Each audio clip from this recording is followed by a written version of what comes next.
지금 여러분들이 딛고 선 그 발밑을 한번 상상해 보신 적 있으신가요? 1930년대 사람들은 믿었습니다. 이 척박한 흙 아래 눈이 멀 것 같은 황금의 강이 흐르고 있다고 말입니다. 사실 이 땅 아래 거대한 금맥이 있다는 것을 먼저 알아챈 것은 굶주린 서구 열강들이었습니다. 1895년 미국인 제임스 모스가 아시아 최대 규모의 운상금광 채굴권을 손에 넣으면서 비극은 시작되었습니다. 한반도는 일순간 황금의 땅 제2의 엘도라도가 되어버렸습니다. 그런데 여기서 한 가지 궁금한 점이 생깁니다. 우리 조선 왕실은 정말 금의 가치를 몰랐던 것일까요? 그렇지 않습니다. 왕실도 알고 있었습니다.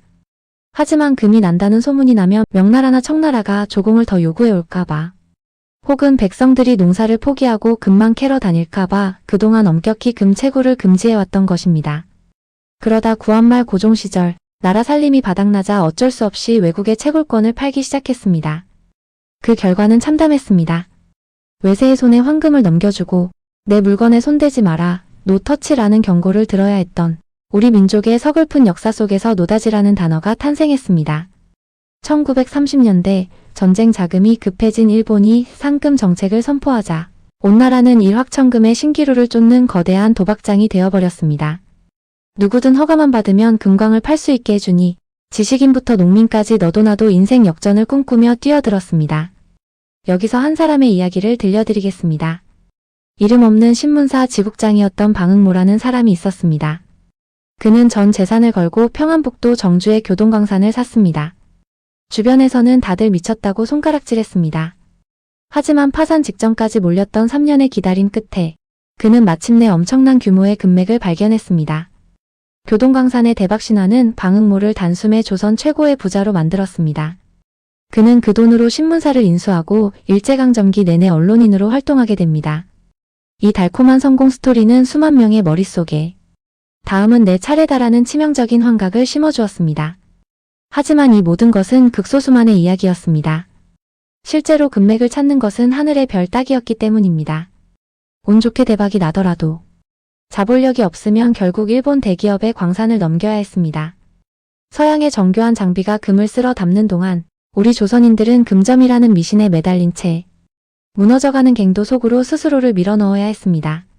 내 땅의 보물을 눈앞에서 빼앗기는 박탈감은 결국 멀쩡한 논밭을 파헤치고 가산을 탕진하는 광기로 변질되었습니다. 참 안타깝게도 제주는 곰이 부리고 돈은 왕서방이 챙긴 역사였던 것입니다. 이 미친 듯한 소용돌이 한복판에 폐결핵으로 피를 토하던 청년 한 명이 서 있었습니다. 그의 이름은 김유정입니다. 그가 남긴 걸작 금 따는 콩밭은 단순한 창작이 아니었습니다. 황금을 향해 손을 뻗었던 작가 자신의 처절한 비명이었습니다. 김유정은 왜 그토록 금광에 집착했을까요? 그는 명문학교를 나온 수재였으나 무너진 가문과 병든 몸으로 고향인 강원도 춘천 신례마을로 내려갔습니다. 그리고 그곳의 콩밭을 직접 파헤쳤습니다. 소설 속 주인공 영식처럼 마을 사람들을 부추겨 이곳에 금맥이 흐른다며 설득했고 멀쩡한 밭을 망가뜨리는 광기 어린 기대를 걸었습니다. 하지만 돌아온 것은 흙먼지와 비웃음 뿐이었습니다. 그의 실제 경험이 그대로 소설이 된 것입니다. 김유정에게 금광은 단순한 탐욕 때문이 아니었습니다. 그는 당대 최고의 명창이었던 박록주를 짝사랑했습니다. 끈질기게 구애했지만 가난하고 병든 무명작가였던 그는 번번이 거절당했습니다. 그에게 황금은 그녀의 마음을 얻기 위한 유일한 자격이자 티켓이었을지도 모릅니다. 또 하나는 생존이었습니다. 폐결핵으로 죽어가는 육신을 고치기 위해서는 막대한 치료비가 필요했습니다. 죽기 며칠 전 친구 아내남에게 보낸 편지에는 이런 절규가 적혀 있었습니다. 돈 100원을 빌려주게. 그 돈으로 닭 30마리를 고아 먹고 나면 몸이 좀 나을 것 같네. 그러면 다시 금광을 알아봐서 갚겠네. 닭 30마리. 얼마나 절박했으면 죽어가는 순간에도 정확히 30마리라는 숫자를 세고 있었을까요? 김유정은 1937년 끝내 그 닭 30마리를 먹지 못한 채 30살의 나이로 숨을 거두었습니다. 죽는 순간까지도 황금을 캐서 닭을 먹고 다시 살아서 글을 쓰고 싶어 했던 그 처절한 결핍 속에서 그는 결국 황금은 얻지 못했습니다. 하지만 우리에게 황금보다 찬란한 문학이라는 불멸의 유산을 남겼습니다.